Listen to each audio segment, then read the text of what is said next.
die your own death. Feudal Japan is likely the most influential historic period in Japan. From books, movies and games, all have been inspired by this long-running conflict and change the country underwent. Team Ninja have been at the forefront of that passion. With their latest game, they go full open world and multiple modes in the PS5 exclusive Rise of the Ronin, and we cut to the chase on just how well it runs.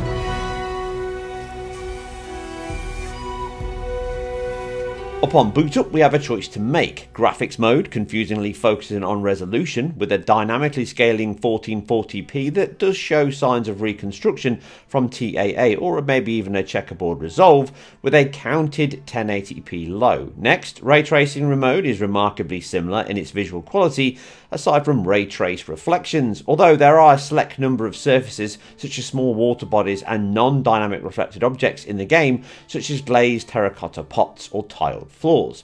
Also, ambient occlusion looks slightly improved in this mode, which may be ray traced or simply better screen spaced ambient occlusion. Here, resolution now appears to target a dynamic or possibly reconstructed 1080p from a 1600 by 900p base. And third, we have the prioritized frame rate mode, which is pretty much the graphics mode at that same reconstructed 1080p of the ray tracing mode without the ray tracing.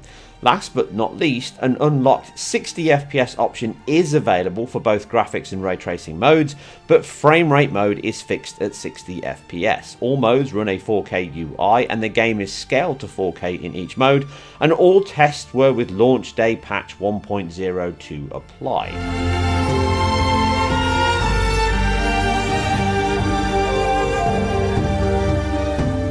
Ray tracing mode first is surprisingly good, often being well within the VRR variable refresh rate range. It often stays in the mid to upper 50s and frame times are always 16 or 33 milliseconds, making them perfect for that technology.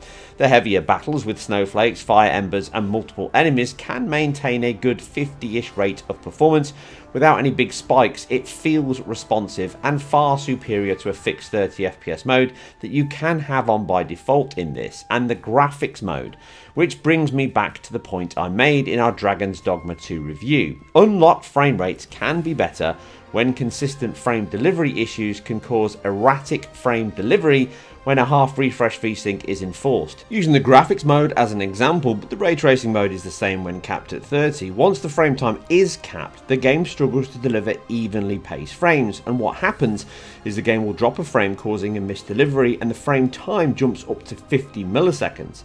But due to the engine not needing the full 33 milliseconds it must wait for on the next refresh cycle, it now has 2 frames ready in close succession. So it flips both in fast sequence, giving us a 16 millisecond run, then back to 33 milliseconds. When the engine is under load, this can happen frequently, which means we get the enemy of game performance, irregular cadence, as you can see on the frame time graph. And we have an uneven frame cadence of 16, 15, 33 milliseconds, causing judder, which feels worse than a 38 to 45 FPS range, as at least here frames are closer together and thus feel smoother, more consistent, as noted by no 50 millisecond spikes appearing now. It again highlights why I've never been a fan of frame rates, as you will see it locks to 30 FPS very well, but it feels far from it in play. In a sad twist, all modes run the real-time cutscenes at the capped 30 FPS, and this results with incorrect frame pacing issues, an area I hope they fix later to run unlocked if the player so wishes. Here comes another easy mark. Now the graphics mode is pixel bound due to the hike in resolution, bandwidth and fill rate. As such, when unlocked we are often in the high 30s to low 40s, which is better than capped in my view, but not as smooth as the ray tracing mode, or indeed the final mode of the 3, the frame rate mode, which can be over 50% faster in like-for-like sections. However, all 3 modes can struggle most with traversal and streaming, which even in the frame rate mode we get bouts of stutter and juddering when streaming in new objects and clearing space within memory. Now the performance mode is largely identical to the ray tracing mode, showing these 2 modes do not differ much aside when ray tracing is on screen.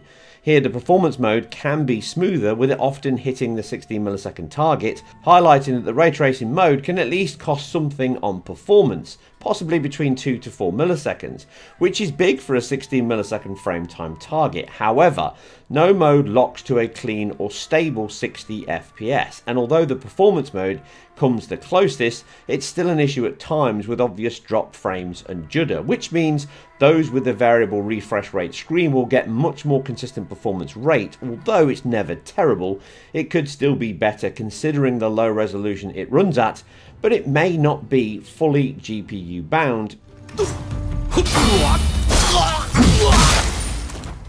Visually, the game is good, but it's not a standout. Art is clean, bright, and in keeping with the period and designs of Japan. A variety of locations, buildings, swaying grass, trees, and dank caves splay out from your gaze. Textures are good, just not great. Shadow cascade and filtering are actually pretty impressive for such a dense world, with soft contact hardening used from the sun and some other area lights. Long shadows stretch out with high precision and good cascade. Light and shadow are a key tool in the design. With the game's full time of day and weather system, you are treated to burnt orange sunsets, deep blue nights, dark torch lit caves, and even snow-filled flame-ravaged scenes. Screen space reflections are used on water bodies, floors, and ray trace ones are used on limited smaller sections, making this mode a nice but very minimal boost. The biggest and best visual quality the game has is its excellent use of alpha particles and geometry effects. Snow deformation is not new, but it adds a great deal to the organic and interactive nature within the world. It crumples and tessellates under yours and enemies' movement. Snowflakes fall in battle along with cherry blossom via the engine's robust GPU accelerated particles. A decal system blends within a pixel shader pass as you contact with the snow, which includes cloth and physics-based motion on objects and hair. The game's superb and incredibly versatile character builder allows you to customize your hero or heroine to perfection. Character rendering is good, with strong archetypes being visual guides by design, along with detailed and well-animated faces and cloth in the game's real-time cutscenes. Vital due to that character design feature. Now, these are often the best looking moments due to the art, lighting and directorial photography teams being in full control. Comparisons to Ghost of Tsushima are obvious due to the setting, but this game is not as strikingly beautiful or dreamlike as that stunning game. Contact is darker, colours more muted, and even brighter sections can be an issue, with characters and backgrounds blending due to the insufficient lighting quality and no real-time global illumination or more robust ambient occlusion in the game. But it's still a good looking game in places, with some artistically pleasing sections and some less so. Some of the issues come down to the open world and the cost this has. Check out our IGN review to understand the problems that presents in the game as a whole, but it also limits the team on ramping up quality over a more focused and smaller locale to tell the tale within. Resolution is low for a current generation game, and it can leave shimmer and soft image quality often, with the graphics mode being by far the best. Pop-in is another, with obvious shifts in all modes from high geometry, sprites to trees, or even NPCs can appear within feet of you. Blends are often dithered, but they can be jarring as the world draws in close at times. On horseback, this also highlights another two-sided complement: animation. The horse animations are very wooden, with a long and straight gait. Simple keyframes and little physics on the horse makes this an odd choice to cut back on, as you spend so much time staring at it. In comparison, the characters themselves move exceptionally well. As per previous Team Ninja games, both velocity and power are seen and felt through each swipe, stagger, slice and parry. The range and timing of the game's excellent combat is the highlight of the animation system here, and I was impressed with the range it offers. Including dismemberment during such a violent time makes sense and adds to the authenticity, even if it is more comic book than Kurosawa. It can be toggled on or off, just like the game's mode of play and its performance.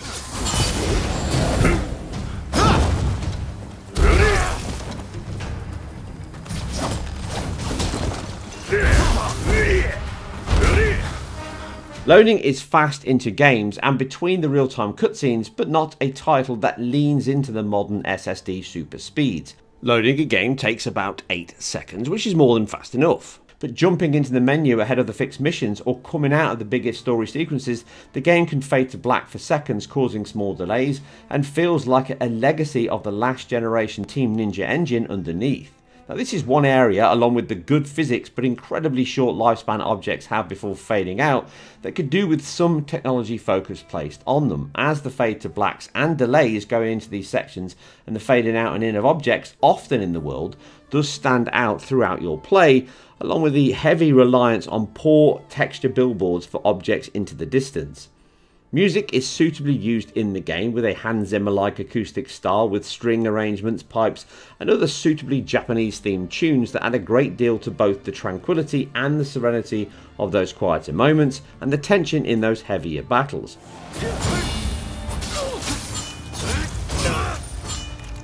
Voice acting and mixing is good, with the cinematics again being the highlight, and in-battle cries of enemies, the metal clank and scrape of swords, or the flames of arrows as they whiz past all create a deep audio experience, with a good level of surround to enable you to pinpoint the location of the source, which helps in some of the bigger enemy count battles. It's far from a showcase on audio quality or 3D sound, but what is here is accomplished, fitting, and it adds a great deal to the atmosphere of the title.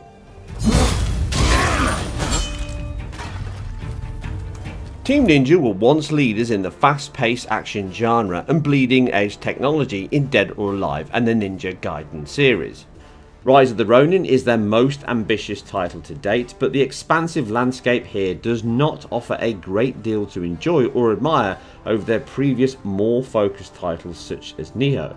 It comes at the cost of consistency and quality throughout, something common in open world titles. Locations can be a variety of quality levels depending on the time spent on each. The opening and more linear sections are often the best from a visual quality and artistic sense. Cinematics are the best example of the team and engine's highest highs, but the choice of performance modes and frame capped options I applaud, as it certainly helps the choice for those that prefer resolution over performance. That said, I feel the focus on a bigger map and more modes has come at the cost of a diluted experience and quality throughout.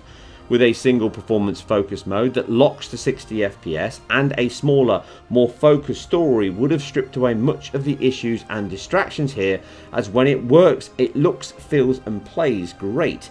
It's just the trimmings on the side can sour the taste somewhat of the great game that lies within. And that's it for the deep dive into game technology and PlayStation 5 exclusive. Remember, if you like what we do here on IGN, then keep it IGN, and we'll catch you on the next one.